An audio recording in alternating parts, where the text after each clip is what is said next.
we believe that there is undervalued and overlooked talent in this entire region. And as a venture fund, much like a startup, you have to figure out, why do you exist?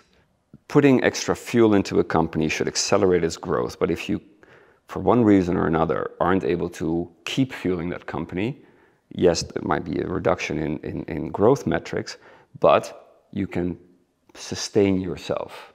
And I think if you can show that, then there's a good reason for Series A investors.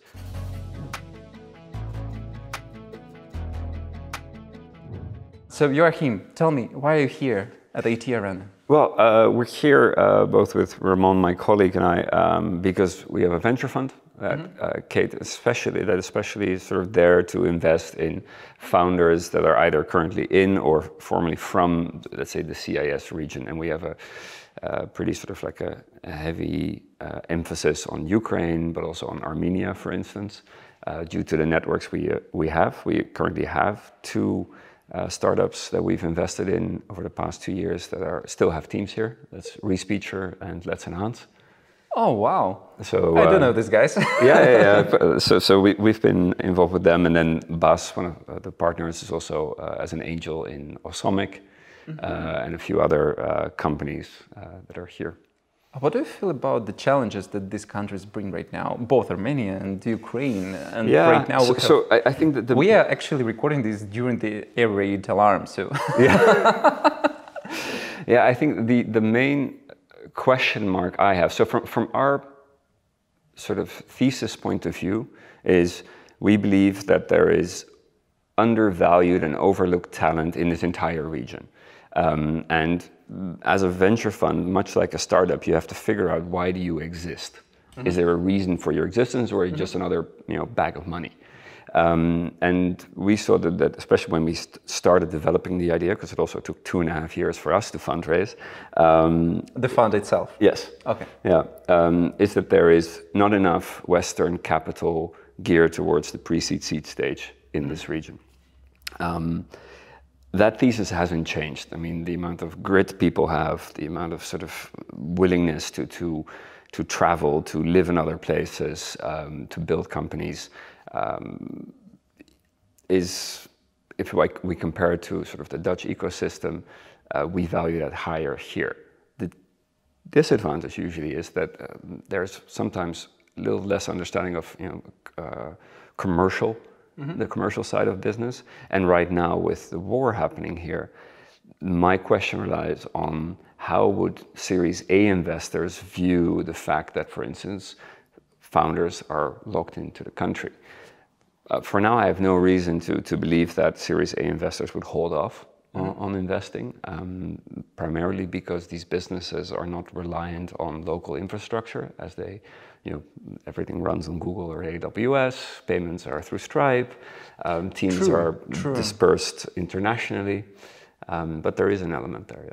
Yeah, but I know one of the startups that will pitch today, their primary market as of now is Ukraine. They have started testing this in Ukraine. They know they have customers abroad, but it's much more difficult for them to reach them abroad. And what would you say about this kind of startups? Are they kind of in a blind zone for all the international investors right now? Look, from our side, we've always said we don't invest in local market heroes, basically because we want to invest in companies that have a much more international product offering, let's say. And the question is, like, are you a local market hero and you can't grow beyond your borders, or is the limitation basically we don't have enough people outside? But that must be addressable, I think. I mean, there's enough of a Ukrainian diaspora nowadays. This is actually written another super important question. So let's say there is early stage startup. Usually these are the people that they are somehow connected, right? And they are usually geographically in the same location. The team sits in one place, but then they need to grow geographically, and they cannot travel abroad even to hire the first people. Like they want to hire an original person who would be director of Poland or Netherlands or any other country. How this can be overcome? I think there you have to rely on your networks, because there is enough of a diaspora, whether from the same country or adjacent countries, that you should be able to attract talent. I mean, we're talking as well now to a startup, Ukrainian. 2 people are here. One of them happens to be abroad, but they also have to build their entire team. There are 3 people now, and the only way to do it is to indeed find people that are interested in what they do, want to build a company with them, but then living in London or the Netherlands, for instance. But I don't think that has to do anything with the fact that you can't travel. You should be able to overcome. I mean, look at how we went through COVID. Everybody fundraised, we as well, like us.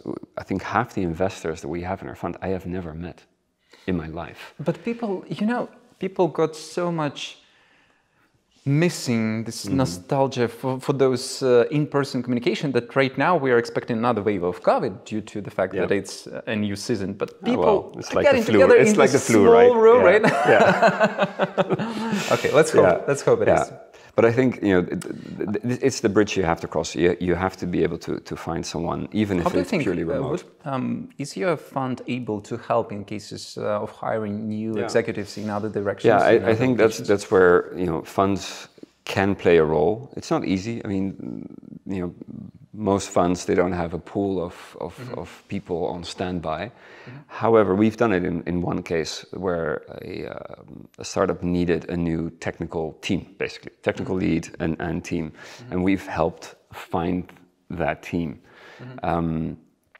So that's where, if we were to come across, we have 2 cases like this, where we say there's a crucial element missing in the team.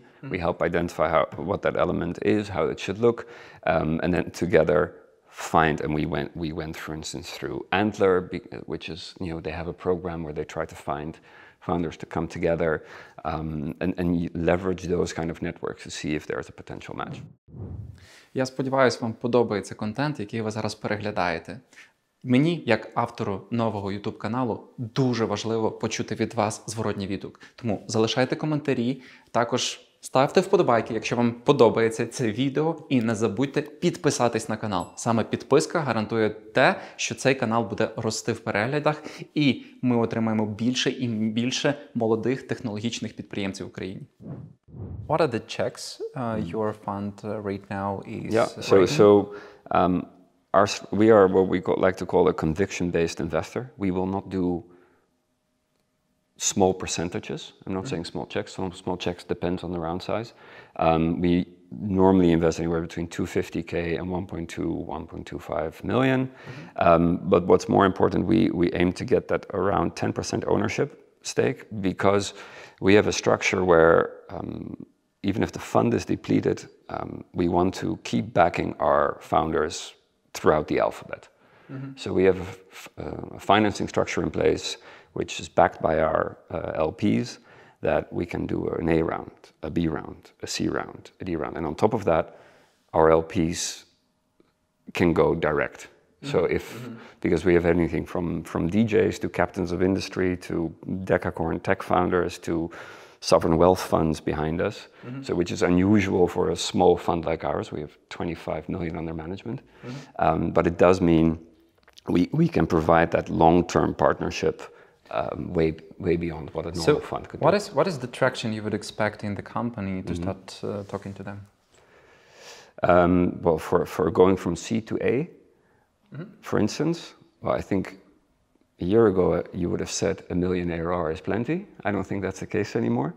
I think and also, which is healthy on the other hand, is all of a sudden bottom line starts to matter. The ability for a company to survive on its own cash. And I think there's already now a much higher emphasis. It's not growth at all costs. It's yes, you need to grow, but you need to be able to show that you're a sustainable business.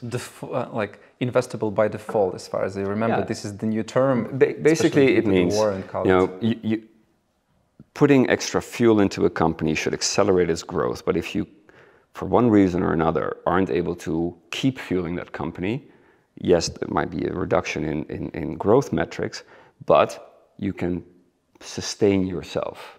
And I think if you can show that, then there's a good reason for Series A investors, if you're accelerating towards that 2 million ARR with healthy growth margins, to really back you, and then they'll be very happy to back you. Awesome. Thank you so much for this quick and brief conversation, Cool. Joachim. Very More much than happy. insightful. Thank you for supporting Ukraine. I'm looking forward to the rest of the